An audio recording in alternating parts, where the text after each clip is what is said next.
Is a human being merely a reflection of their environment, or are our deeds the cold, hard consequence of personal choice? There is an old adage that whispers a haunting truth. Everything we possess in life, we have either earned or permitted. On a gloomy evening in March 2010, the humid air of Escambia County, Florida, was shattered by the wail of sirens. Paramedics arrived at a residence to find a scene that defied human comprehension. A 19-year-old girl lay broken, the victim of an assault so savage it bordered on the ritualistic. Her wounds were grave, her skin had darkened, charring under the weight of unthinkable cruelty, literally sloughing off her frame. Yet, through the haze of agony and the stench of burnt flesh, she found the strength to whisper the names of the fiends who had unmade her. To understand how such evil takes root in a mobile home park, we must look back 40 years, to the making of a woman named Tina Brown. Tina LaSonia Brown was born in July 1970 to Lily and Willie Coleman. They were children-raising children, a union forged in immaturity. When Tina's brother, Willie Jr., arrived just 11 months later, the household became a vacuum of neglect. The youthful parents prioritized the neon lights of the social scene over the cries of their offspring. By the age of 5, Tina wasn't a child. She was a surrogate mother. She cooked the meals, scrubbed the floors, and walked her brother to school. But the domestic dysfunction soon turned deadly. Willie Sr. traded his soul for the gang life, peddling poison on street corners. In 1982, an explosion of violence saw Willie Sr. nearly kill his wife Lily. With no one to shield her, Tina became the target. The white powder moved through the house like a ghost, and the physical abuse followed. When Tina sought refuge with her grandmother, she was met not with open arms but with a closed heart. The elderly woman banished her, branding her a liar to protect the image of her son. Tina returned to the house of horrors, where the assaults resumed with a new dark intensity. The entry of Melinda, a stepmother defined by aggression and promiscuity, marked the end of Tina's childhood and the beginning of her damnation. The household became a cauldron of alcohol and psychotropic drugs. Melinda didn't just neglect Tina, she exploited her, coercing the teenager into selling her body to fund the family's addictions. By the time the FBI finally shuttered the operation and sent Willie Sr. to prison, the damage was systemic. Tina tried to live with her mother, but the friction of two broken women living under one roof sparked constant fires. Tina was kicked out again. She was a nomad of the underworld, drifting through schools, eventually clawing her way to a diploma that felt like a participation trophy in a life of trauma. She met Greg Miller, a fellow addict. They had children, but the cycle repeated. The babies were born into the gray haze of synthetic substances. It was only during her third pregnancy, with her daughter Brittany, that Tina briefly glimpsed the light. She entered rehab, gave up her first 2 children for adoption to her mother, and fought to keep Brittany. For 4 years she was a mother.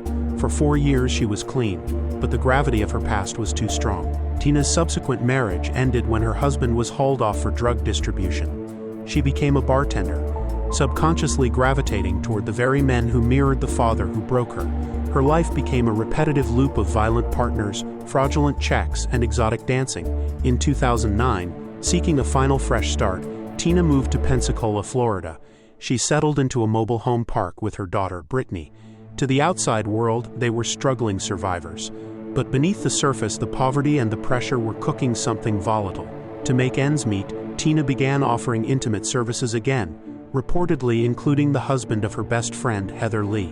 It was in this claustrophobic world of thin walls and shared secrets that they met Audreanna Zimmerman. Audreanna was only 19, a single mother of 2 small children, Trinity and David.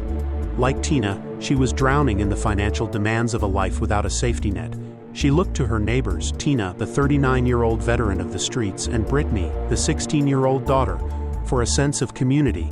But in the pressure cooker of a mobile home park, friendship is often just a precursor to a feud. The air turned sour. Petty squabbles over men and money escalated into calls to the police. Audreanna was terrified when Tina reported her to the Department of Children and Families, threatening the one thing Audreanna loved, her kids. In retaliation, tires were slashed, car windows were shattered. Then came the spark that lit the fuse. Brittany, the 16-year-old, discovered that Audreanna had allegedly slept with her boyfriend. The teenager attacked the mother. The mother defended herself with a stun gun. To a normal person, this is a neighborhood dispute. To Tina Brown, who had been beaten by her father and discarded by her mother, this was a declaration of war. She didn't call the police. She didn't seek mediation. She sought retribution. On March 24, 2010, the trap was set. Tina reached out to Audreanna with a silver tongue, offering a truce. She invited her over to the trailer to bury the hatchet and rekindle their friendship. Audreanna, feeling isolated and desperate for peace, walked into the lion's den. Inside the trailer sat a grim committee: Tina, her daughter Brittany, their neighbor Heather Lee, and a 13-year-old girl named Mallory. Before Audreanna arrived, Brittany had pulled Mallory aside with a chilling warning: "Watch what we do to her. If you tell anyone, you're next." At 9 p.m., Audreanna knocked. Within minutes, the truce was revealed as a massacre. The attack began with the very weapon that had started the final feud: a stun gun. Multiple shocks sent Audreanna to the floor, her muscles seizing, her mind plunging into a state of primal terror. She pleaded for mercy. She called for help. But help was not coming. Heather Lee, rather than stopping the madness, became an accomplice. As Audreanna lay paralyzed, a dirty rag was stuffed into her mouth to silence her cries. What followed was not a fight. It was a systematic dismantling of a human being. They beat her with boards. They kicked her until her ribs gave way. But Tina Brown wanted more than pain. She wanted a mark that would never fade. Tina fetched a container of caustic chemicals, ammonia and bleach, and poured it over the girl's broken body. The chemical reaction began to eat Audreanna's skin alive. Not satisfied with chemical burns, Tina ignited a lighter. The 19-year-old mother was turned into a human torch. As the flames took hold, the friends watched. When the fire grew too large for the small trailer, they dragged her outside like a piece of trash, doused her again, and continued the assault in the woods behind the park. They left her for dead, a charred husk in the Florida brush. But Audreanna Zimmerman possessed a will to live that shocked even her tormentors. She crawled through the dirt, through the agonizing pain of skin sloughing off her muscles. She reached a nearby house. When paramedics arrived, they didn't see a woman, they saw a casualty of war. Despite the trauma, Audreanna spoke. She gave the names. She gave the location. She ensured that the cycle of silence her own family had practiced would end with her. The arrests were swift. The mobile home park, a place of transient lives, became a crime scene that would haunt the investigators for decades. Tina Brown, the woman who had once been a victim herself, had become the ultimate victimizer. Her defense attempted to lean on her history of abuse, the cycles of violence that had shaped her.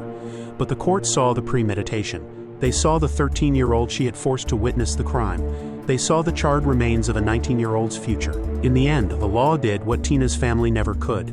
It held her accountable. The tragedy of Escambia County is a reminder that while we cannot choose where we come from, we are the sole authors of where we go. And some paths lead directly into the heart of darkness. The thick, humid air inside the trailer was heavy with tension, a silence that was suddenly shattered by the sharp, electric crackle of a stun gun. Audreanna Zimmerman, who had walked through that door expecting a reconciliation, was instead met with a bolt of lightning that surged through her nervous system. As she collapsed, paralyzed and vibrating from the shock, the betrayal turned physical. A filthy rag was shoved into her mouth, silencing her pleas before they could even form. Brittany, fueled by a teenage rage that had fermented into something truly murderous, delivered a crushing blow to the young mother's face. In that moment, the transition was complete.